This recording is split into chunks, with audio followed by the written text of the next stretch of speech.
overwhelming sometimes when we have a really large or significant astrological event like this, and everyone's putting all these conditions on it, right? Where naturally you're probably already doing the things that you would naturally be doing.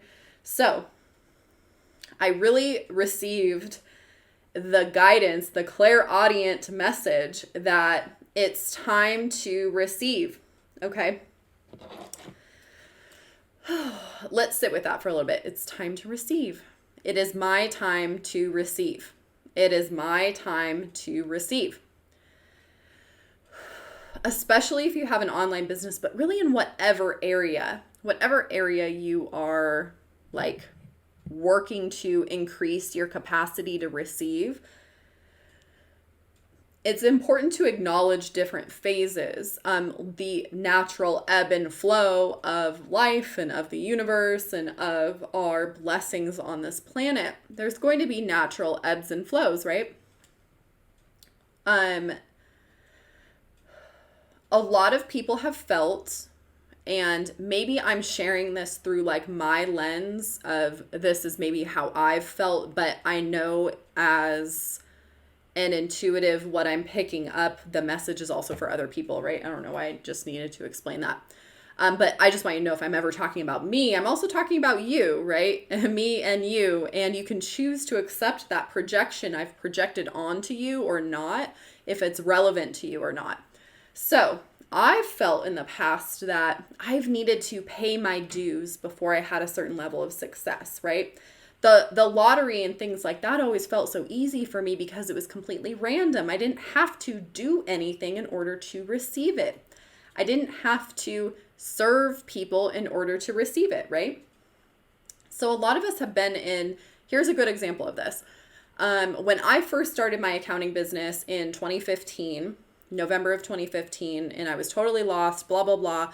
I ended up getting, kind of online a little bit, networking with some people. I ended up connecting with an online magazine and wrote some articles for them on like small business bookkeeping and things like that.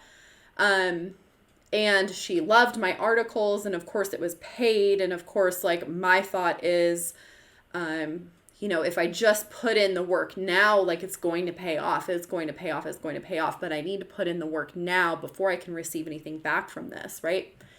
And that mindset kept me stuck or kept me not receiving to the fullest capacity I could through my business. Obviously, the universe and God had other plans for what my receiving would look like. But receiving through my business felt really difficult for a really long time. And I think the reason for that is I always had this idea of paying dues. So after I received that clairaudient message that it's my time to receive, I also received the message that the dues have been paid. And take that into your own business and your own situation where you've thought that, whether that's like a subconscious belief that you're not worthy enough, a subconscious belief that you haven't done enough work, you're not spiritual enough, you're not high vibe enough, you're not business savvy enough, you're not good enough at tech, you're not good enough at blah, blah, blah, right? Whatever it is, whatever that key for you is.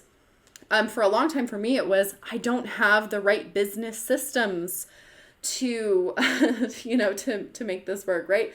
So for a better part of a year and a half, I over-focused on systems in my business and finding out creating funnels and creating opt-ins and all of this stuff that ultimately didn't,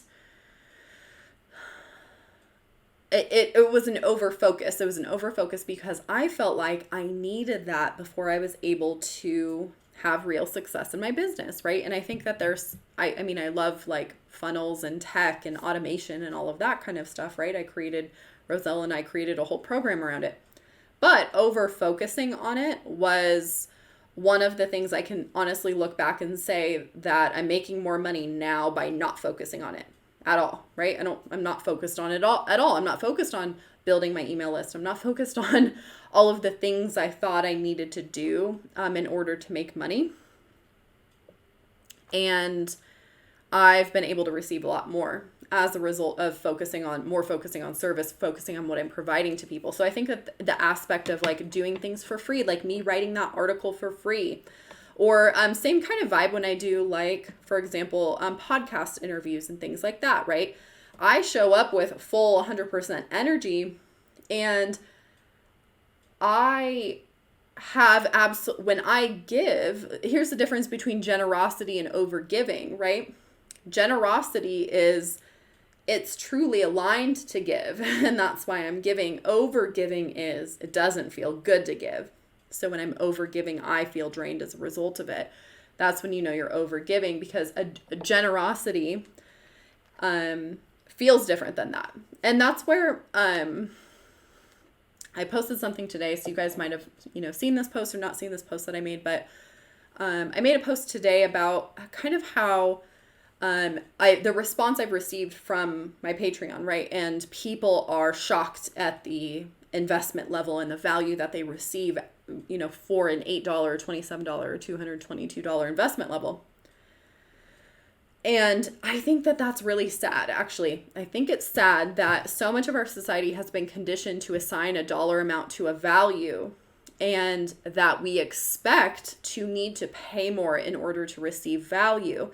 So then we end up valuing dollars instead of valuing the energy of the container that's actually being provided to us, right? And this is kind of what I'm talking about when I'm talking about paid dues.